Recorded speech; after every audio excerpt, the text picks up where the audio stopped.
Et Pierre-Marie Brisson est l'invité de 24 heures en Alsace. On est ravis de vous accueillir. Merci de m'accueillir. Vos débuts, c'est Orléans. Ça s'est passé à Orléans il y a bien longtemps. Vous aviez un rêve, c'était un jour d'épouser la Big Apple, de vous retrouver un jour à New York. Avant qu'on voit des images, je vais juste vous dire qu'à partir de demain, vous découvrirez l'exposition de Pierre-Marie Brisson à l'espace 197 Design, c'est à Brumat. Et on va repartir un petit peu dans le temps, il y a quelques années, lorsque vous étiez dans les rues de New York. Regardez. C'était énorme parce que j'avais rêvé de l'Amérique enfant.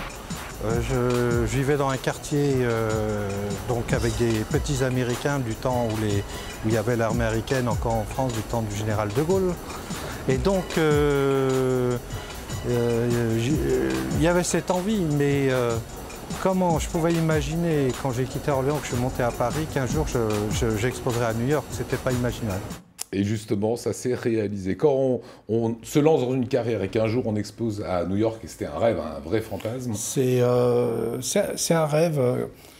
C'est un rêve incroyable en même temps parce que j'ai eu une histoire avec l'Amérique, donc très jeune à Orléans, du temps où il y avait l'armée américaine qui était sur notre territoire, mais tous mes petits amis étaient américains à l'époque, parce que j'habitais dans un quartier où il y en avait beaucoup. Ils ont tous disparu en une semaine, à peu près, à cette époque-là. Et ils m'ont tous fait rêver un jour de venir en Amérique. Comment vous êtes arrivé à la peinture ? J'ai toujours aimé la peinture. C'est quelque chose qui est arrivé, je veux dire, très jeune. J'aimais observer les choses. Et puis, j'étais attiré par les peintres du dimanche qui venaient faire des aquarelles sur les bords de la Loire, autour d'Orléans. Et je me mettais en arrêt comme un chien d'arrêt pratiquement. Et mes parents avaient toujours du mal à me tirer de là parce que j'avais envie de voir ce qui se passait évidemment jusqu'à la fin. Voilà. Et qu'est-ce qui vous plaît le plus dans ce métier? Ah, c'est la même question qu'à Étienne. Voilà. C'est un métier un petit peu, je dirais, un peu égoïste en soi, parce que c'est avant tout un challenge personnel. Il faut aller chercher les choses, faut s'inventer tous les jours. Il faut être soi-même en même temps, trouver sa propre ligne, etc., etc.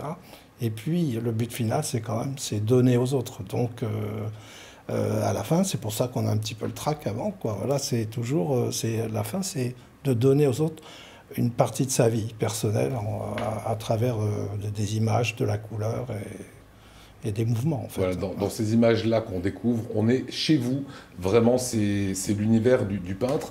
Vous avez longtemps peint dans une cave. Longtemps, non, mais ça m'a paru long. Ouais, c'est ça. Et un jour, vous avez découvert la lumière. C'était un changement dans votre travail d'artiste? Oui, c'est-à-dire que j'ai des origines, par mon père, plutôt paysanne. En même temps, je me suis retrouvé dans un milieu urbain à un moment donné à Paris, parce on me disait, il faut aller à Paris, il faut aller à Paris. Donc je me suis retrouvé à Paris, où ça a été, j'avoue, les quelques premières années très difficiles.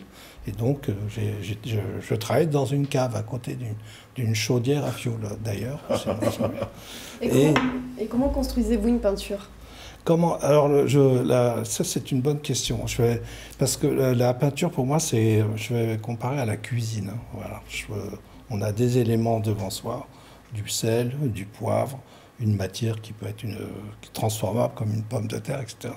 Et la peinture, pour moi, avant tout, pour qu'elle trouve sa solidité dans la vision, il faut commencer par la construire solidement. Voilà. Donc ça veut dire quoi? Ça veut dire qu'il faut la bonne matière qui fasse rêver, ou dessus on a envie de poser quelque chose.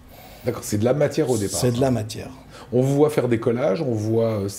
comment vous travaillez si certaines personnes qui nous regardent ne connaissent pas l'œuvre en fait, ils vont aller à Brumat, on est bien d'accord, mais c'est comment vous travaillez? Votre œuvre, c'est quoi? Alors, moi, je travaille beaucoup par superposition de couches, de couleurs, de matière, de papier, de sur-papier, de papier qui revient encore, etc.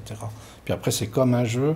C'est un peu comme l'archéologie, d'aller essayer de retrouver ce qu'on a mis en dessous d'une certaine façon. Et vos œuvres de l'époque de la cave n'avaient rien à voir avec cela? En fait, on retrouve un peu dans cette on retrouve cette même idée. Je pense que pour je ne sais quelle raison, on commence à peindre en étant soi, et on a une ligne personnelle malgré l'évolution, les changements de technique, les changements de forme, etc. Mais il reste toujours quelque chose du début. Voilà, et les critiques d'art disent que votre œuvre est très souvent onirique et mystérieuse. Ouais. Voilà. Ça va se passer à partir de demain. Ça va durer assez longtemps, hein, cette exposition, pendant un mois et demi, 2 mois. Pratiquement, ouais. Voilà. Donc demain, vous allez aussi être à la rencontre des Alsaciens. C'est l'expo Espace 197 Design à Brumath. C'est jusqu'au 13 mai. L'œuvre de Pierre Brisson, vraiment, vraiment, vraiment à découvrir. Ça a été un plaisir, hein, Pierre, Merci. de vous avoir sur ce plateau.